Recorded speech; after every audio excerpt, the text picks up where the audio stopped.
Okay, we'll start with this. It appears that we may yet be in store for a second fight between Terry Harper, reigning WBA champion, and Cecilia Braekhus, the challenger. Post-fight, Terry Harper stated, "Thank you everyone for your support. Selling close to 1,000 tickets at my home venue was an unreal atmosphere. Reflecting on the fight, my overall feeling is disappointment, but Team Braekhus brought their A-game, and I know I have more in the locker than what I showed," to which Cecilia Braekhus herself replied, "Happy that Team Harper wants this rematch as much as I do, hopefully this time in Norway." It's not going to go down in Norway. And we've talked about that. We've talked about the second fight, that if there is a second fight, in all likelihood, it's going to be on Matchroom's dime. Thus, it won't be in Cecilia Braekhus' neck of the woods. Terry Harper, who is a reigning champion, she's not going to concede home field advantage to Cecilia. What does Terry Harper need to do differently in a second fight? Well, Terry, she's a boxer-puncher, a textbook boxer-puncher,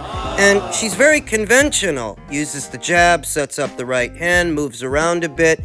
Coming at an aging fighter with a conventional, textbook-based style more or less keeps that older fighter in the fight. If you want to make the older fighter feel like an older fighter, you can't be conventional, you can't be textbook. No. You've got to be rough and tumble. You've got to be physical, like Jessica McCaskill was in her two fights with Cecilia Braekhus. That's saying that you've got to push the aging fighter to their limits physically, make them feel their age by pressuring them. That's how you do it. Get into a battle of the jabs, fencing with the jabs against an aging fighter, just those quiet moments and lulls in the action that actually favors the older fighter. It keeps the older fighter in the fight. The difference in speed between Cecilia and Terry, it wasn't as dramatic as I thought it would be. The difference in power as well. It wasn't a huge disparity between Terry's punching power and Cecilia's punching power. They both seemed to pack a respectable punch against each other. But if it's a boxing match, an older fighter, even an older fighter, an aging fighter,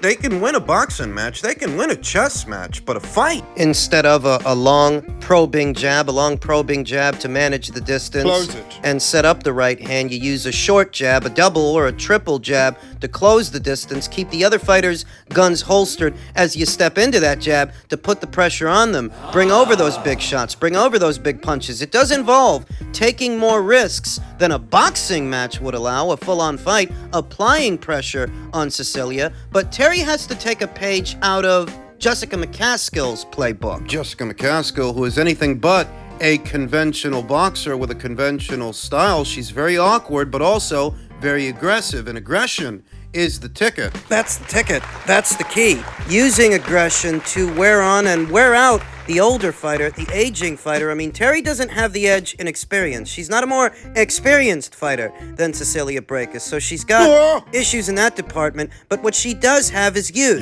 and freshness. That she is the younger, fresher fighter, so she has to try to weaponize that, use that to her advantage. Push the envelope, push the pace, force Cecilia to fight when she doesn't want to fight, when she wants to lay off, when she wants to think, when she wants to jab, when she wants to stay behind her jab and move and jab. You've got to force the older fighter to fight so it wears that much faster on their energy reserves as opposed to yours. Being that younger fighter, the basic idea is you'll have more in the tank than the older fighter. Or you should. Either doubling up or tripling up on the jab as you step into it to keep the other fighter's guns holstered as you close the distance, or fighting on a swivel as you close the distance. Moving that head, moving that torso, keeping it off center as you barrel forward to keep the older fighter under pressure. The name of the game here is pressure.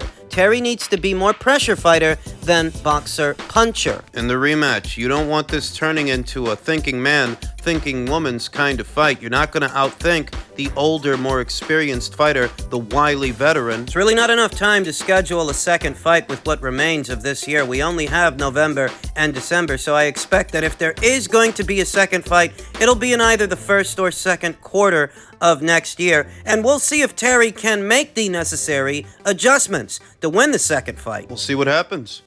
In men's lightweight and super lightweight news, Oscar De La Hoya doubts that Devin Haney would ever fight Haney Zepeda. And I mean, there's reason enough to doubt that. Devin Haney's about to make his 140-pound debut. If he were to come back down to 135, I doubt it would be for William, the longtime promoter now has work to do. He'll have to fork over a bit more cash to Zepeda's opponent. Yeah, after that Mercito Hesta fight, they're not going to be in a hurry to fight this guy. He will have to fork over a bit more cash to Zepeda's opponents in the immediate future, but he isn't complaining. He's jumping on the phone with everyone imaginable in the hopes of landing his fighter a big-time opportunity. In a perfect world, De La Hoya wouldn't be wasting his time on the minutia of what takes place in contract negotiations with lesser fighters. There's only one person that he wants to match Zepeda up with. The one fight I would love right now is Haney. De La Hoya told Fight Hub TV, "I would love to match him up with Haney." We're miles away from a fight like that. Miles apart. Devin Haney is set to make his 140-pound debut against WBC 140-pound champion Regis Progrerius. And if he is successful, I hardly think he's going to come back down to 135 for the likes of William Zepeda. Maybe if it were Gervonta Davis, I could see that. Yeah, but he's not coming back down to 135. Not for William. Let's live in a conjectural world for a second. It's currently December 10th, and Haney has successfully beaten Prograis. But somehow he's figured out a way to cut weight and has decided to return to the lightweight division. De La Hoya quickly picks up his phone and gives Haney a call to offer him a showdown against Zepeda. Although Haney has always appeared confident and willing to face every and anyone, De La Hoya figures that Haney will do whatever it takes to avoid his young star. They would never take it, trust me. They would never take it.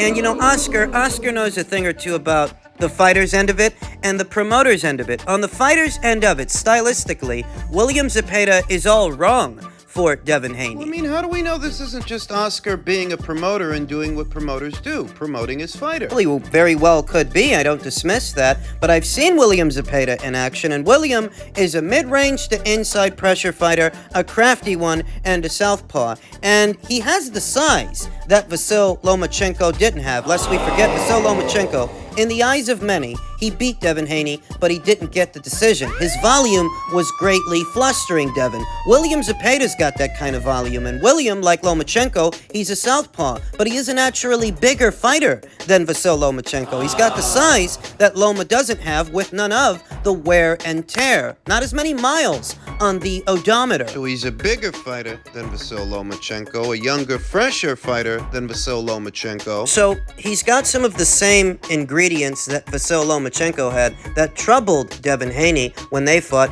He's got the ingredients, the pros, without the cons. Not as many miles on the odometer, a bit more size, perhaps even a bit more power. He's certainly got volume. He's got volume on his side, and like Vasyl Lomachenko, he's a southpaw. Stylistically, William Zepeda is a pressure fighter, and Devin Haney is a pure boxer. We've often talked about how pressure fighters seem to have pure boxer's number, where pure boxer wants to fight at a slow, controlled pace. The pressure fighter won't let them. That's the real question is here. How likely is this fight to happen? Why would Devin Haney fight William Zepeda? Why? What would be the point? We are imagining a scenario where Devin Haney is actually successful against Regis Prograis, becomes WBC champion at 140 pounds, a two-division champion overall. For what reason would he go back down to fight William? It's a hard fight, a stylistically difficult fight, and William Zepeda does not yet possess the marquee value to warrant those risks that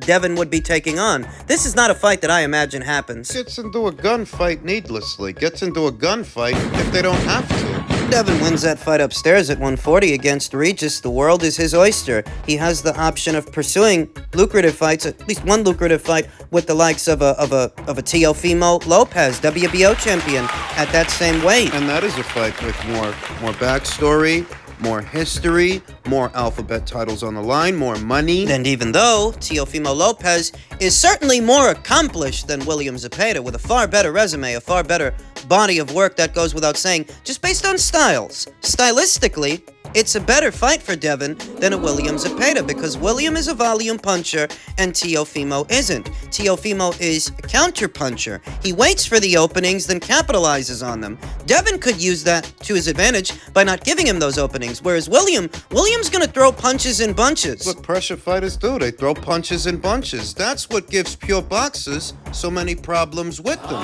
That work rate, that pace. So listen, Oscar may be onto something. He may very well be just a promoter doing what promoters do, but he's not wrong. I don't see Devin fighting William Zepeda because he doesn't have to. There's no reason to do it. There's no reason to boil down, back down to 135. For William, of all people, I'd sooner expect him to do that for Gervonta, but not William. Finally, in men's heavyweight news, John Fury has declared that Anthony Joshua must beat Deontay Wilder in order to earn a fight with Tyson Fury. They've all got to face Wilder to get to the Gypsy King. If AJ is good enough, let him beat Wilder, and that makes this fight mega big. But at the moment, it's dead because he doesn't deserve it. He can't face a few bums and face the Gypsy King. Can he? These kinds of suggestions don't make a lot of sense when, what did Tom Schwartz do to earn a Tyson Fury fight? What did Otto Wallin do? A lot less than Anthony Joshua's done in today's heavyweight division, though it's neither here nor there because we're not on the eve of a Fury versus Joshua fight. We're on the eve of a Fury versus Usyk fight, and by all accounts, confirmation from both sides, from both teams and both fighters. That's next. After the Ngannou circus fight, Fury versus Usyk is next up. Supposed to be a two-way rematch clause in that fight? If Fury loses, if Usyk loses? That if it all goes according to plan, the way everyone is expecting it to, that if Fury takes care of business with Francis Ngannou, and by all rights he should, Francis Ngannou is not a boxer, and Usyk is next up, a conversation in reference to Fury and AJ, that's off the table for a long while. Will be off the table for a long time, because if Usyk beats Fury, there may be a rematch, and the same is true in reverse. Thus, any talks about Joshua versus Fury, That's really not on anybody's itinerary right now, or anybody's mind. Up until recently, the story was that Anthony Joshua, Eddie Hearn, his promoter, was looking for a different site. Since Saudi Arabia is no longer committed to doing Joshua versus Wilder, they were looking at other locations. That would offer comparable money, I have no doubts, because they don't want to fight on the cheap. There's a reason that Wilder hasn't fought since late last year, the Robert Helenius fight that sold next to nothing at the box office. There's a reason that the entirety of this calendar year, Wilder hasn't seen action, and you may say, well, they were trying to fight Andy Ruiz, they were trying to do that, but even if things didn't work out with Andy, you find somebody else to fight. You do that because you have to stay sharp, because you have to stay active en route to what's supposed to be a bigger fight, whether it's a fight with AJ or just something else. You gotta have those maintenance fights, and Wilder hasn't had one yet. He hasn't fought this year, and it's looking more and more like he's not going to. There are only 2 months left. We are practically halfway through the month of October, leaving only November and December. So many are making it out like Anthony Joshua and Eddie Hearn are not committed to doing the Wilder fight, when in reality, Wilder doesn't seem to want to fight. He doesn't seem to want to fight unless he can get the money that he was going to get in Saudi. But Saudi having pulled out, it just is what it is. What does he plan on doing? Sitting on his hands? It's not AJ's fault. The Saudis pulled the funding. Deontay Wilder, or no Deontay Wilder, there seems to have been yet a separate contingency plan in place, a separate plan in place for AJ to fight somebody else while they continue to work on that Wilder fight, and that somebody was supposed to be Philippe Hrgovic, on the predication that Anthony was trailing him in the IBF's ranked standings. But that's changed. The IBF have now officially updated their heavyweight rankings, and so will order Philippe Hrgovic, IBF number 1, versus Otto Wallin, number 2, for the vacant IBF heavyweight world title next year. If Tyson Fury versus Alexander Usyk winner is stripped as expected, Anthony Joshua is IBF number 3, behind Otto Wallin. Now, up until recently, based on where they were, Anthony Joshua was right behind Philippe Hrgovic in the IBF's old set of rank standings, and on that predication, they were talking about maybe doing that fight, up until the IBF updated their ranks. And now, what they're talking about is ordering a fight between Philippe and Otto. Otto, who was in action a little over a week ago against Murat Gisiev, former unified cruiserweight champion turned heavyweight. He won a decision. Looked good doing it. If Philippe Hrgovic wants to hang on to his title shot, his IBF interim status, he would have to comply with this order. He would have to fight Otto Wallin. Thus, he's not at liberty to fight AJ, even if it would be for more money. And it would. Where they thought they could keep Anthony Joshua busy with Philippe Hrgovic while they work on the Wilder fight, yet another change in plans. I don't think Philippe wants to forfeit his title shot via non-compliance. I think if and when that IBF order comes down for him to face Otto, they've got to do it. It would likely be billed as a Matchroom/Wasserman show on the DAZN platform. Philippe is co-promoted by both Matchroom and Wasserman. That's a decent little fight. Otto Wallin has done well for himself in the subsequent weeks and months and years that have followed the performance he had with Tyson Fury. He got himself back in the winner's bracket. He's racked up a couple of W's. He's doing all right. But where does that leave AJ? Well, listen, they can keep working on the Wilder fight. They can keep shopping it around to potential investors that are willing to pay big money for it. But if you can't get big money for it, the kind of money you were gonna get in Saudi, I hardly think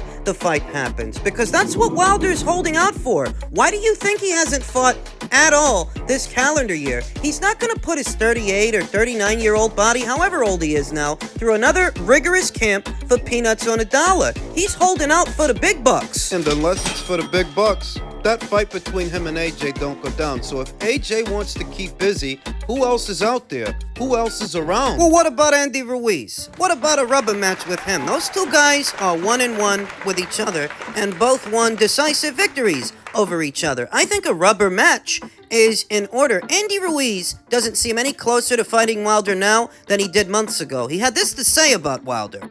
So then, what was offered to you, or was anything offered to you? Nothing offered. There is nothing offered. They just told me if I would want to fight him. I said, yeah, make an offer, send me a contract, whatever it is. It didn't happen. He just kept saying, like, oh, you know what, let's just talk shit back and forth in the media. I don't like to do that. And I don't like to talk shit back and forth. I don't. Andy's fight with Wilder, in spite of being ordered many, many months ago by the WBC, initially fell apart due to financial discrepancies. They couldn't get the numbers right, and the fight didn't materialize. Here and now, it seems like we are no closer to that fight, and what Team Wilder wanted to do, at least according to Andy, was keep the fight fresh and talked about by talking shit on social media. Andy didn't want to do that, so if Andy is no closer to fighting Deontay now than he was months ago, why not fight Anthony Joshua? I mean, he did call him out. He said he's willing, and Anthony doesn't have Philippe as an alternative. Philippe is busy. Both Anthony and Andy are 1-1 with each other. This would be the rubber match. This would be the tiebreaker. I say, go for it.